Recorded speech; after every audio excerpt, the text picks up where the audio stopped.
आज मुझे आप सबके बीच में आने का सौभाग्य मिला है और आपकी बात सुनने का भी मौका मिला।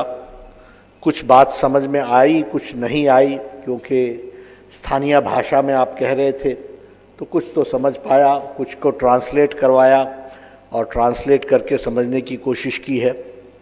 लेकिन सबसे बड़ी बात यह है कि भाषा समझ में ना आया हो, लेकिन आपका दिल हमको समझ में आ गया है। इसलिए जब मन और दिल समझ लेता है तो भाषा अपने आप समझ में आ जाती है। आप सब ने बहुत ही अच्छे तरीके से सारी बातों को रखा है और आपने आशा जगाई है कि उन बातों को पूरा करने की हमारी जिम्मेवारी है, हम पूरा करेंगे।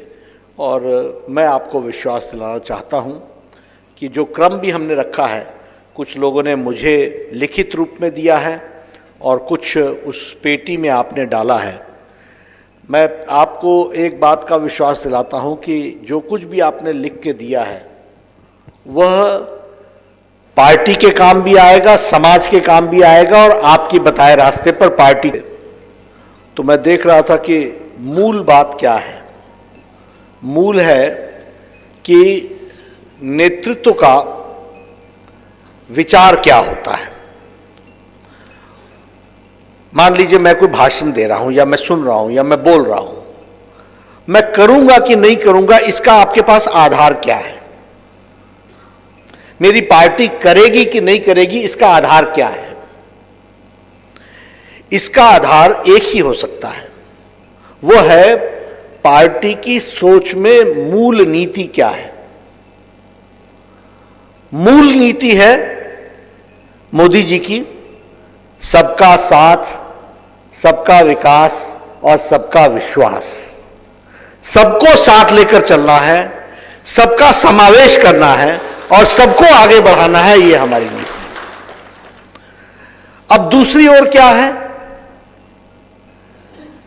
भेद डालो, समाज को बांटो, अलग करके रखो, अलग अलग डिमांड क्रिएट करो और चुनाव आए तो सबको अपने तरीके से बांटने का प्रयास करो और राज करो। ये बड़े स्पष्ट शब्दों में कहना चाहूंगा कि वर्तमान वेस्ट बंगाल की सरकार ममता जी के नेतृत्व में यही कर रही है। फूट डालो और राज करो, इस बात को आगे बढ़ा रही है।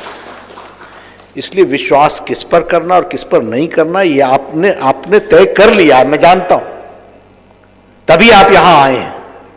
लेकिन आप जहां आए हैं वो सही आए, क्योंकि सबको समावेश करके चलने की ताकत सिर्फ भारत के यशस्वी प्रधानमंत्री नरेंद्र मोदी में है। इस बात को भी हमको समझना चाहिए। इसलिए आप विश्वास रखिए कि हम सब लोग सभी को साथ लेकर के चलने का प्रयास भी करेंगे और सभी को मूल रूप से उसका स्थान देने का भी प्रयास करेंगे। अभी आपने देखा होगा बहुत सी समस्याएं जिसको समावेश करने का प्रयास किया। वो कैसे किया? हर एक समाज की समस्या में अंततः क्या समस्या है? एम्प्लॉयमेंट एंड जिसको हम कहते हैं सुदृढ़ीकरण, उसको एम्पावर करना, यही है ना, सशक्तिकरण।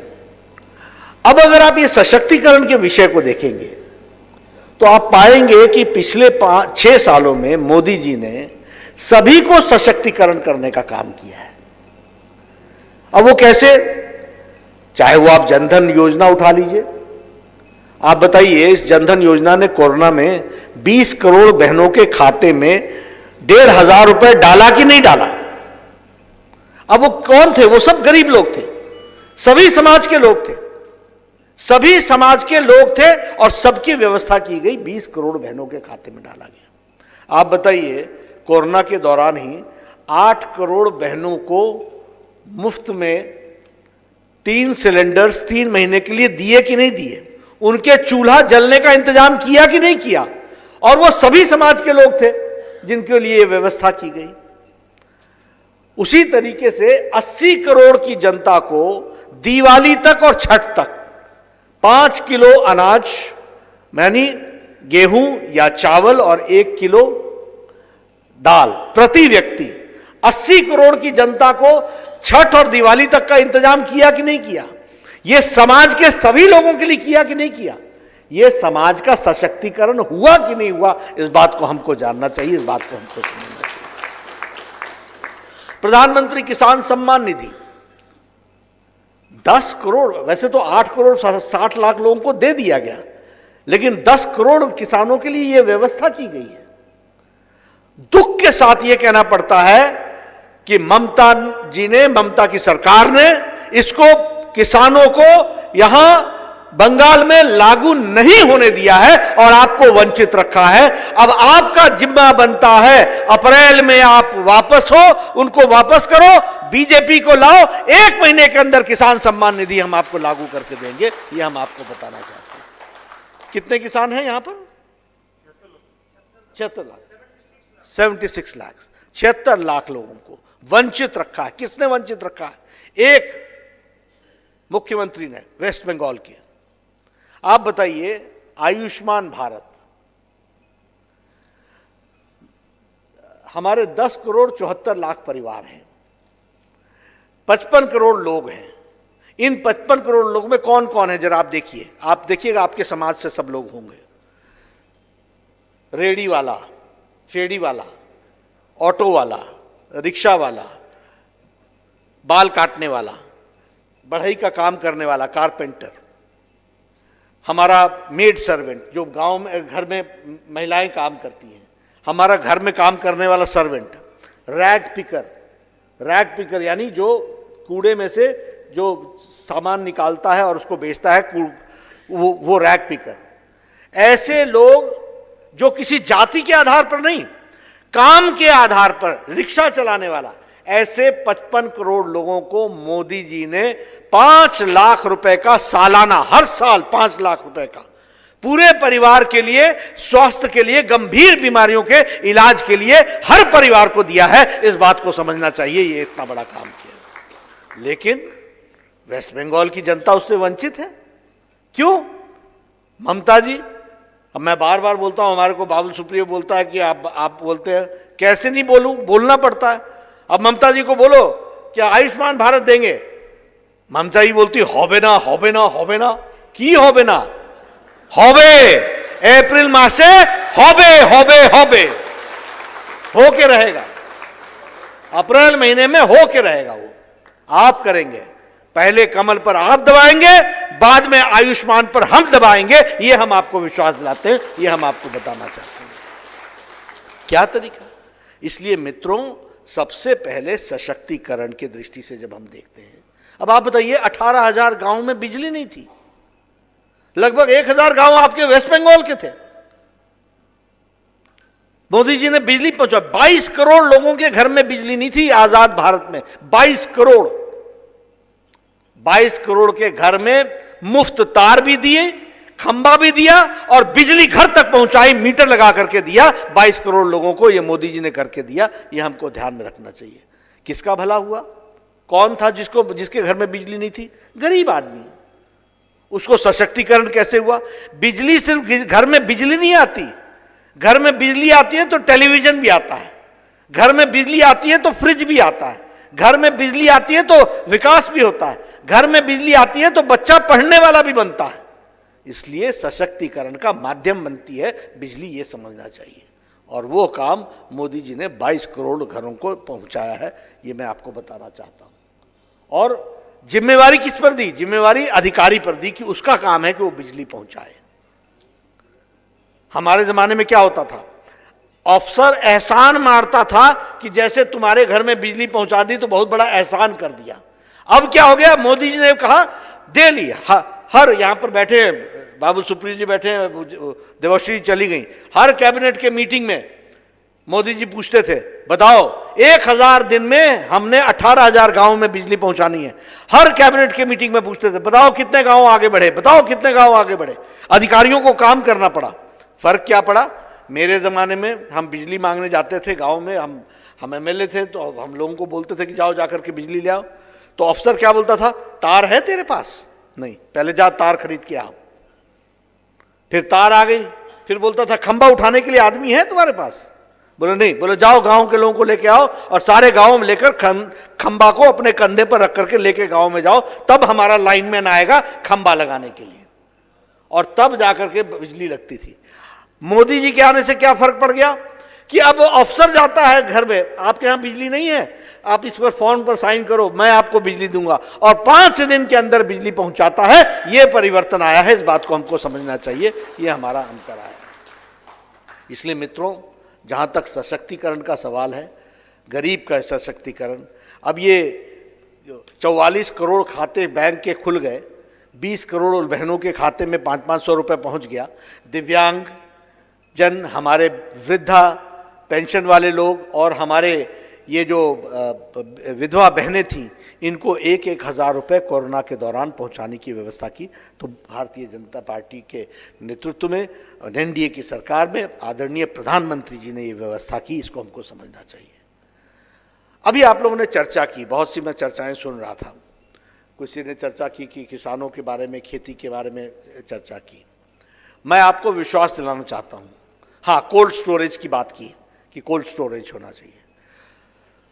आत्मनिर्भर पैकेज में, आत्मनिर्भर भारत के पैकेज में 1 लाख करोड़ रुपए सिर्फ इसलिए रखा गया है कि आप फार्मर्स प्रोड्यूसर्स ऑर्गेनाइजेशन बनाएंगे, और फार्मर्स प्रोड्यूसर्स ऑर्गेनाइजेशन अपने गांव में जो विकास का काम कराना चाहेगी, जिससे किसान का भला होता है, वह उस 1 लाख करोड़ रुपए से होगा। यह ध्यान में रखिए। एक नहीं, कोल्ड स्टोरेज भी बनेगा और जनरल स्टोरेज भी बनेगा, इस तरीके की व्यवस्था होगी, इसको हमको समझना चाहिए। इसलिए मित्रों, मैं आपसे सिर्फ यही कहना चाहूंगा, अब जैसे आत्मनिर्भर पैकेज की बात है, छोटे छोटे उद्योगों के लिए 3 लाख करोड़ रुपए की व्यवस्था की गई है।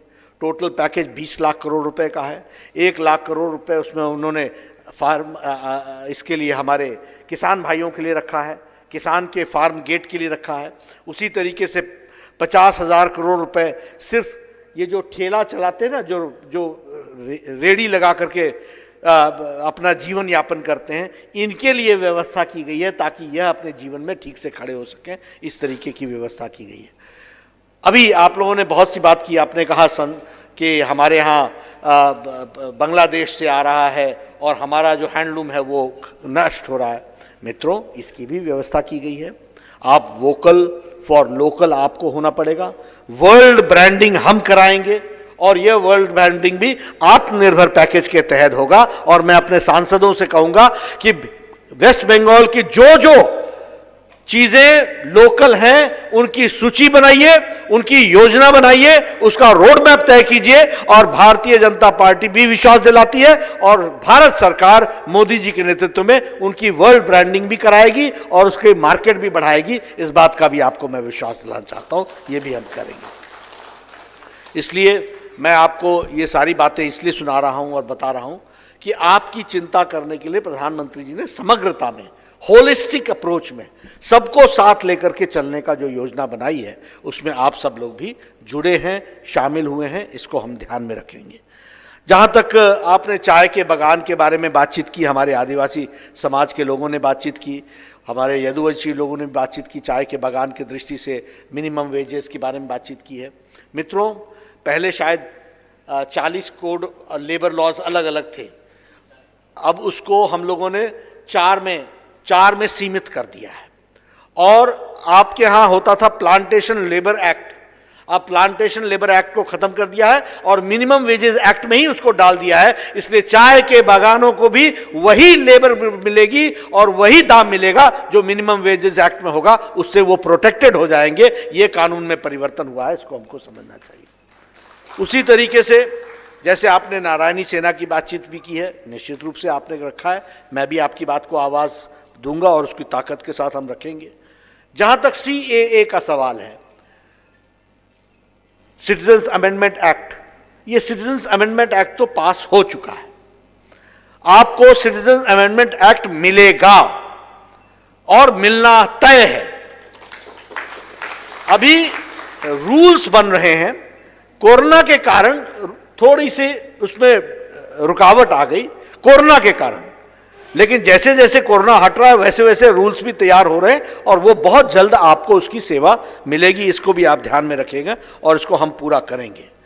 हाँ, कुछ बातें आपने जैसे देवेंद्र नाथ जी के बारे में चर्चा की, वो भी हमारे समाज के प्रतिनिधि थे, लेकिन उनके साथ जो घटना घटी है, एक देवेंद्र नहीं है, ये हम भारतीय जनता पार्टी के हर कार्यकर्ता के लिए देवेंद्र की टीस अपने दिल में है और उसका हम कानूनन उसको निर्णायक मोड़ तक ले जाएंगे। इस बात का भी आपको हम विश्वास दिलाते हैं, ये भी हम आपको बताना चाहते हैं। जहां तक हमारे गोरखा समाज का सवाल है, मैं उनका धन्यवादी हूं। उन्होंने हमेशा हम लोगों का साथ दिया है और हमारी जिम्मेवारी होती है। उनके जो दो बातें हैं उनको हम लोगों ने अपने संकल्प पत्र में भी रखा है। एक तो उसमें से राजनीतिक समाधान और परमानेंट सोल्यूशन करने की बात कही गई है, और दूसरा ये जो 11 जनजाति गोरखा की हैं उनको रिकॉग्निशन की बातचीत की है। दोनों हमारे संकल्प पत्र में है और दोनों हम पूरा करेंगे। दोनों के लिए हम कटिबद्ध हैं, हम उसके लिए कमिटेड हैं, हम उसके लिए आगे बढ़ेंगे। ये बात हम आपको बताना चाहते हैं। जहाँ तक यदुवंशी समाज के डेवलपमेंट बोर्ड का सवाल है, निश्चित रूप से हमारी सरकार जब आएगी तो उसको भी हम पूरा करेंगे। लेकिन मैं ये बताना चाहता हूँ कि बैकवर्ड कमीशन को कॉन्स्टिट्यूशनल स्टेटस किसी ने नहीं दिया, दिया तो नरेंद्र मोदी जी ने दिया है। ये हमको ध्यान में रखना चाहिए और संवैधानिक दृष्टि से उसको रोकने का काम किया है। किसान सम्मान निधि के बारे में मैंने आपको बता ही दिया। कोल जाति के लोगों का उनको समावेश करने की बात है, उसको भी ज़रूर हम करेंगे। एक सुझाव आया कि सिंकोना एक बहुत मेडिसिनल हर्ब है जिसका उपयोग होना चाहिए। मित्रों, ये सब चीज़ें करने वाले सिर्फ भारतीय जनता पार्टी के ही लोग कर सकते हैं। इसलिए हम आपको ये इसलिए कह रहे हैं कि हिमाचल प्रदेश में हमारी सरकार आई, हमने बद्दी को एक मेडिसिनल हब में परिवर्तित कर दिया। उसी तरीके से हमारी सरकार आएगी तो हम यहाँ भी एक मेडिसिनल हब बनाएंगे और हर्ब्स के साथ साथ और बाकी चीज़ों को भी उसमें ज़रूर रखेंगे। इस बात को हम आगे करने वाले हैं, ये हम आपको बताना चाहते हैं। रेलवेज के बारे में चर्चा हुई है। आज ही सवेरे मेरी बात भी हुई थी रेल मंत्री से, और क्योंकि मेरे पास आपके डिमांड्स, आपकी जो चार्टर था वो आया था जिसमें आप लोगों ने अलग अलग तरीके से सारी बातें रखी थी। तो दिल्ली से चलने से पहले मैंने हमारे रेल मंत्री जी से बात की थी। उनका कल ही ऑपरेशन हुआ था, लेकिन फिर भी वो ठीक थे और उन्होंने 4 दिन के लिए आराम के लिए छुट्टी मांगी। हमने कहा 4 नहीं, आप 1 सप्ताह लगाओ। तो वो रेलवेज़ के सिलसिले में उन्होंने बातचीत की। हमारी बात उनके साथ तय हुई है कि अभी विजयदशमी के बाद हमारे सारे जो सांसद हैं उत्तर बंगाल के, ये सभी के साथ पीयूष जी के साथ बैठेंगे और उत्तर बंगाल के जो रेलवे की समस्याएं हैं वो सारी की सारी पूरी की जाएंगी। इसको भी हम आपको विश्वास दिलाते हैं। इसलिए मैं बड़े कॉन्फिडेंस के साथ इस बात को कह सकता हूँ कि जो आप समाज के लोगों की समस्याएं हैं उसको पूरा करना हमारी जिम्मेवारी है, उसको हम पूरा करेंगे। मुख्य धारा में आप सबको लाने के लिए जो भी आवश्यक है और जो जो चीज़ें रही हैं उसको पूरा करेंगे। आज जो आपके सुझाव आए हैं उसको भी हम स्टडी करेंगे, उसकी भी हम साइंटिफिक स्टडी करके सारी चीज़ों का एक होलिस्टिक पैकेज बना करके हम पूरा करेंगे, एक कॉम्प्रिहेंसिव पैकेज बना करके पूरा करेंगे। लेकिन मैं आपको इस बात का विश्वास दिलाना चाहता हूं, जो मैंने पहले कहा कि बहुत सी चीज़ें यहाँ के वर्तमान सरकार के कारण खटाई में पड़ी हुई हैं, उनके कारण दबाया गया है। उन्होंने यहाँ भी सभी समाज को, देखो मेरे पास जानकारियां हैं, सभी समाज को तोड़ने का उन्होंने काम पकड़ा है। सभी के यहां अप्रोच किया गया है। किसी संगठन को पैसे देने का प्रलोभन दिया गया, किसी को कहा गया कि तुम इस डिमांड को छोड़ दो, किसी को कहा गया कि तुम इस डिमांड को उठाओ, किसी को कहा गया कि ये बताओ तुम्हारे लिए हम ये कर देते हैं, तुम इनसे अलग हट जाओ। ये सब हुआ है कि नहीं हुआ है? हुआ है कि नहीं हुआ है? ये वो लोग करते हैं जो जान जाते हैं, पूरे 4 साल आपका दमन करते हैं और चुनाव के 5वें साल में लुभावने नारे देते हैं। ये है टीएमसी। और बीजेपी वो है जो कहती है वो करके देती है, उसको पूरा करती है। वो समाज को जोड़ती है, टीएमसी समाज को तोड़ती है। हम लोग सबको साथ लेकर के चलते हैं, सबका विकास करने का प्रयास करते हैं, सबको विश्वास में लेते हैं, वो लोग तोड़ करके समाज को बांट करके वोट बैंक की राजनीति करते हैं। और वोट बैंक की अब आपने देखा होगा हिंदू समाज के प्रति कितना आघात ममता जी की सरकार ने इतने समय तक रखा। अब जब समझ में आ गया कि हमारे को इसमें नुकसान हो रहा है, तो हर समाज को अब जोड़ने के लिए किसी तरीके से उनको फुसलाने का प्रयास हो रहा है कि नहीं हो रहा है? तो आपने याद रखना, ये सब लोग वो हैं जो सिर्फ वोट बैंक की राजनीति करते हैं, सिर्फ सत्ता में बैठने के लिए राजनीति करते हैं, सेवा करने के लिए नहीं करते हैं। और भारतीय जनता पार्टी लोगों की सेवा करने के लिए राजनीति करती है, सेवा करने के लिए आगे बढ़ती है। इसलिए उसका साथ देना आपकी भी जिम्मेवारी है और हमारी जिम्मेवारी है कि आपको साथ लेकर चल करके हम मुख्य धारा में शामिल होते हुए देश को आगे ले जाएं और मजबूत बनाएं, उसके लिए काम करें। आपने मेरी बात सुनी, आपका धन्यवाद भी देता हूं और मैं आयोजकों को बधाई देता हूं जिन्होंने इतने कम समय में मुझे सभी समाज के लोगों की बात सुनने का मौका दिया, अवसर दिया, समझने का मौका दिया। मैं विश्वास दिलाता हूं आपको कि भारतीय जनता पार्टी आपके साथ हमेशा खड़ी रहेगी और कंधे से कंधा मिलाकर आपकी समस्याओं को हम निर्णायक मोड़ तक ले जाकर के समाधान करेंगे। इस बात का आपको विश्वास दिलाता हूं। आपने मेरी बात सुनी, आपका बहुत बहुत धन्यवाद।